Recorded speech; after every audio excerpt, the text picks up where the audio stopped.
Saudara-saudara, kita memasuki segmen keempat dari film dokumenter Budidaya Tembakau Delhi tahun 1927. Dalam segmen ini kita akan menyaksikan tahapan akhir dari proses panjang pengolahan tembakau, mulai dari penerimaan dan penyortiran, penimbangan, hingga pengepresan menjadi bal-bal besar yang siap dikirim ke pasar dunia. Semua proses ini dilakukan dengan ketelitian dan keteraturan tinggi, menjadi cerminan disiplin industri tembakau Delhi pada masa kolonial Belanda. Kita juga akan melihat bagaimana hasil bumi dari tanah Delhi ini diangkut ke pelabuhan Belawan dan dari sana berlayar menuju negeri Belanda, membawa nama tembakau Delhi yang tersohor hingga ke Eropa. Bundel-bundel tembakau yang telah kering kini dibawa ke ruang penerimaan. Disinilah proses penyortiran dan penimbangan dimulai. Para perempuan penerima dengan teliti memeriksa setiap bundel yang diserahkan oleh para pekerja. Tampak suasana di ruang penerimaan, tertib, teratur, dan penuh kesibukan.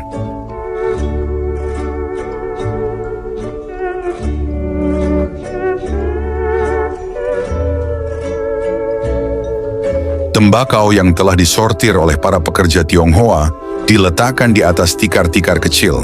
Setiap merek memiliki warna tikar tersendiri sebagai penanda mutu dan asal kebun.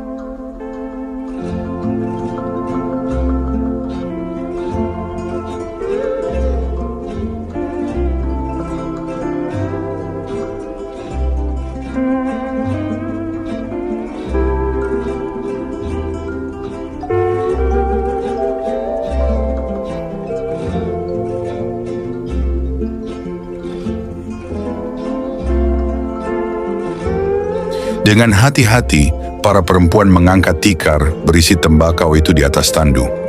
Mereka membawanya ke timbangan, kemudian ke tempat penumpukan. Setiap merek ditempatkan pada tumpukan tersendiri, mencerminkan ketelitian yang menjadi ciri khas industri tembakau Delhi.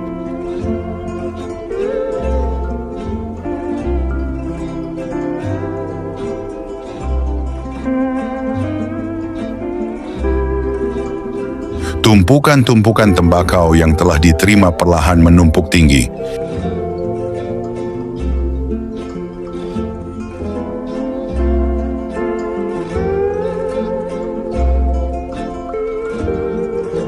Dari sana, daun-daun tembakau diambil satu persatu dan dibawa kepada para pengukur. Setiap bundel diukur panjangnya dengan cermat, lalu dikelompokkan menurut ukuran yang sama.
Setelah itu, keranjang-keranjang diisi dengan tembakau yang sudah diseleksi dan ditimbang sesuai dengan standar berat resmi Delhi. Semua dilakukan dengan ketelitian yang tinggi agar mutu tetap terjaga.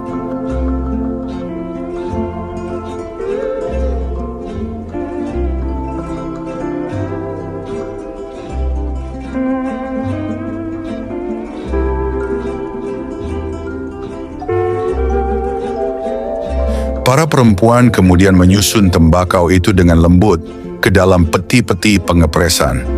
Setelah penuh, tembakau dipadatkan hingga membentuk sebuah bal besar.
Bal-bal tembakau itu kemudian dijahit rapat dan rapi, lalu ditimbang kembali untuk memastikan berat yang tepat. Setiap bal diberi tanda khusus, kemudian disusun rapi di gudang penyimpanan.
Ketika jam menunjukkan pukul 5 sore, para pekerja perempuan pulang lebih dahulu, disusul oleh para pekerja laki-laki beberapa saat kemudian.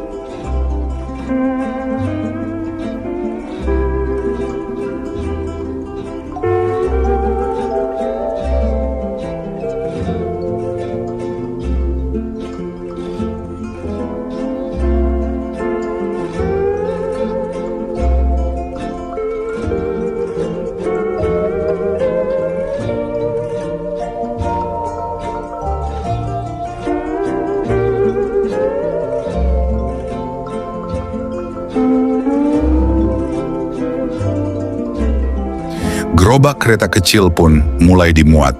Rangkaian kereta pengangkut membawa hasil produksi menuju stasiun milik perusahaan.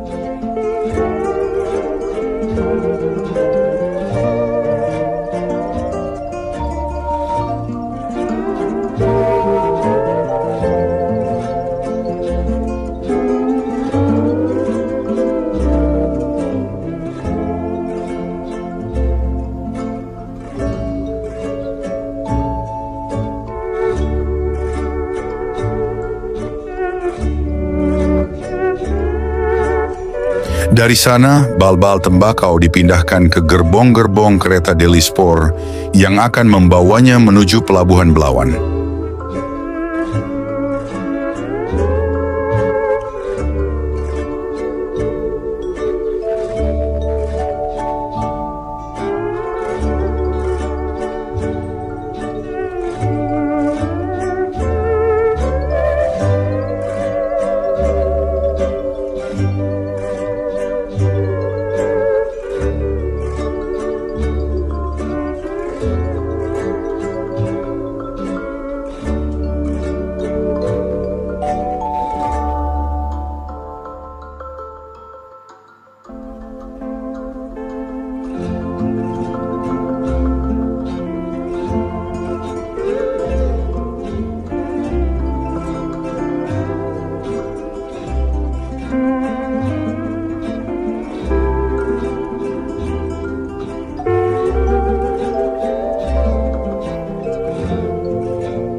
Pada tahun 1926, di pantai timur Sumatera, tercatat produksi mencapai lebih dari 239.000 bal tembakau dengan berat total hampir 19 juta kilogram dan nilai penjualan mencapai lebih dari 72 juta gulden. Sebuah angka yang menunjukkan betapa besarnya industri ini di masa kolonial. Beginilah proses pengapalan tembakau. Terlihat aktivitas di salah satu gudang besar di Pelabuhan Belawan.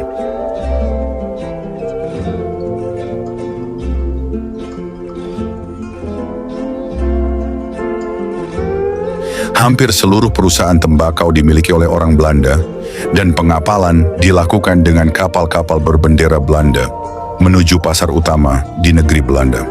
Dari kegiatan ini, banyak warga Belanda turut meraup keuntungan. Buruh pelabuhan, ekspeditur, makelar, dan importir beserta pegawai kantornya, semua terlibat dalam rantai perdagangan tembakau Delhi. Tembakau dibawa ke kapal, bal demi bal diangkut dan dimuat ke dalam ruang kargo. Semakin lama, semakin banyak, semuanya tembakau.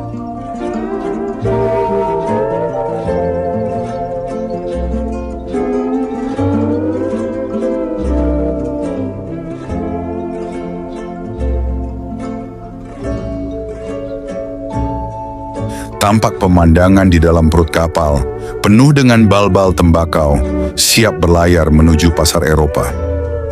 Namun di sela-sela kesibukan itu, kadang ada pula yang mencoba naik kapal dengan cara yang tidak sah.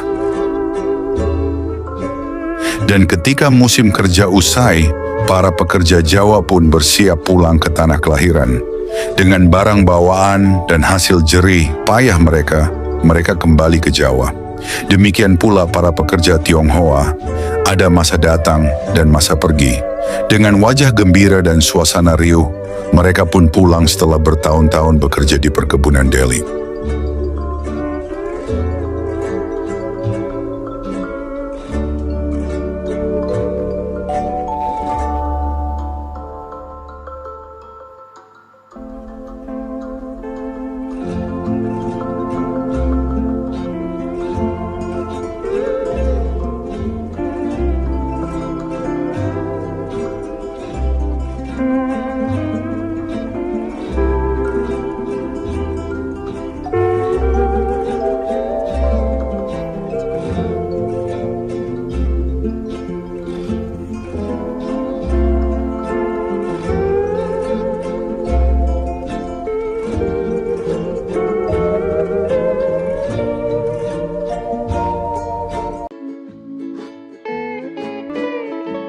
Saudara-saudara, setelah masa panen usai, kehidupan di Delhi kembali berjalan dalam ritme yang lebih tenang.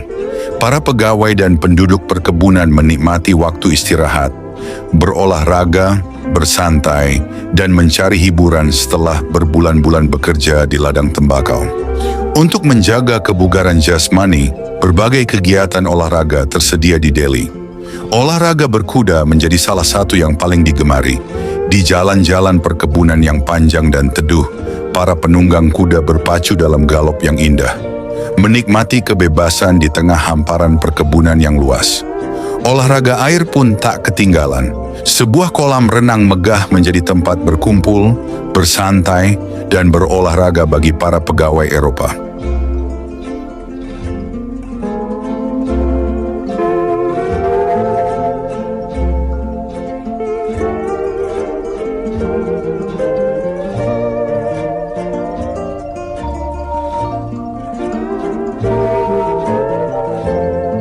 Sepak bola juga menjadi hiburan yang populer. Para penanam tembakau memiliki tim mereka sendiri. Para pemuda yang kuat, disiplin, dan penuh semangat.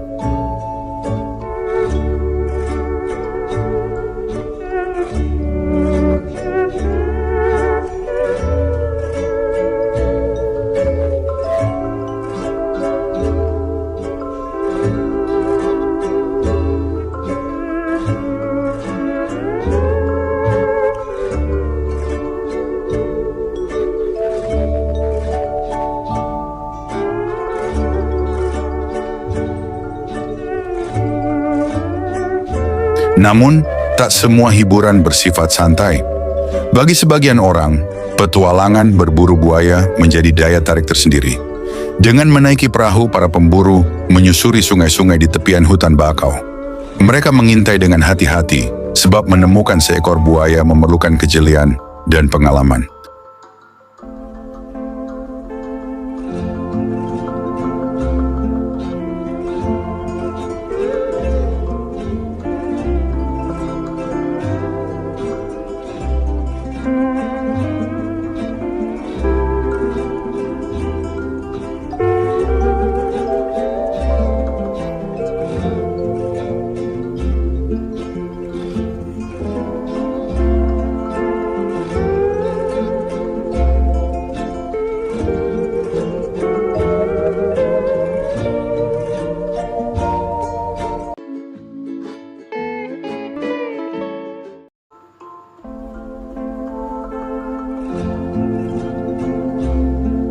Saat tembakan dilepaskan, sorak kegembiraan pun terdengar, tanda keberhasilan dalam perburuan yang berisiko.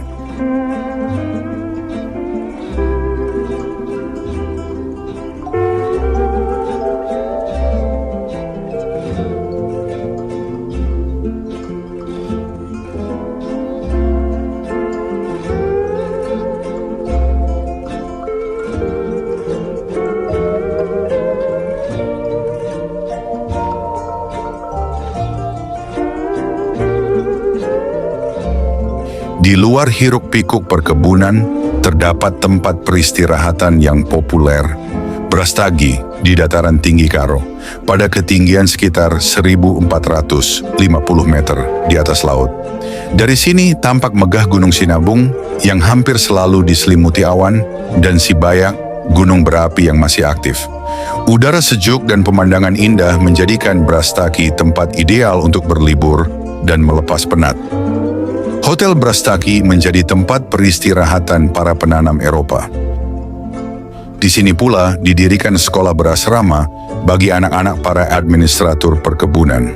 Anak-anak belajar sambil berkebun di taman sekolah, di bawah pengawasan dokter yang memeriksa kesehatan mereka setiap 3 hari sekali.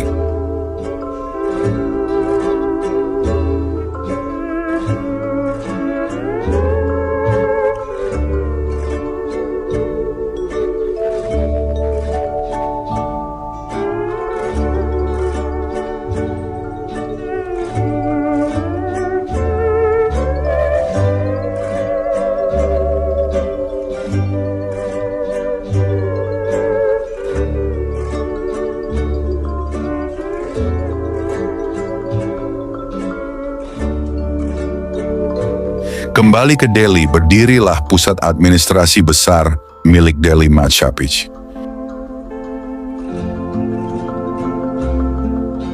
Kantor utama dan rumah megah kepala administratur menjadi simbol kemakmuran perusahaan tembakau terbesar di Sumatera Timur.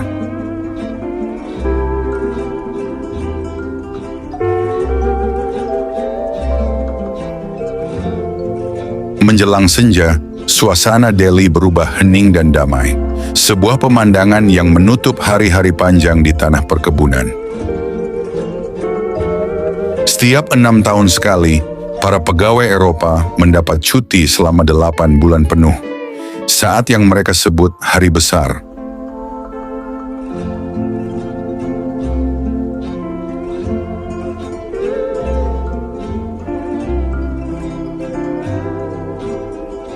Di Pelabuhan Belawan, suasana penuh keceriaan mewarnai keberangkatan mereka menuju tanah air. Dan ketika kapal perlahan berlayar, para pengantar pun turun, menandai berakhirnya satu babak dalam kehidupan para penanam di Delhi, saudara-saudara. Demikianlah rangkaian kisah panjang tentang kehidupan di tanah Delhi pada masa kejayaan tembakau. Dari benih yang ditanam di ladang-ladang subur, hingga lembaran daun yang dikeringkan dan dipilah dengan teliti oleh tangan-tangan para pekerja. Kita telah melihat bagaimana setiap tahap dari pembibitan, perawatan, pemetikan, hingga pengolahan dilakukan dengan ketelitian dan disiplin tinggi. Sebuah sistem yang terbangun dari kerja keras ribuan orang di bawah bayang-bayang industri perkebunan kolonial yang membentuk sejarah Sumatera Timur. Kita juga menelusuri kehidupan di luar ladang, rumah-rumah administratur yang megah, sekolah anak-anak Eropa di Brastagi, serta aneka kegiatan olahraga dan hiburan yang menjadi bagian dari keseharian mereka.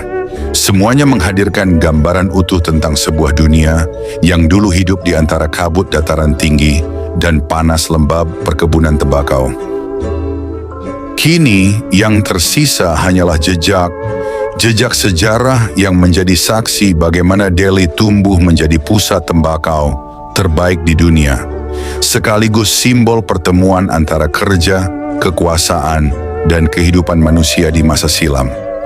Dari tanah inilah kisah tentang tembakau Delhi berakar, dan dari sinilah pula kita belajar tentang perjalanan panjang sebuah peradaban yang pernah berjaya di Nusantara. Terima kasih atas perhatian Anda.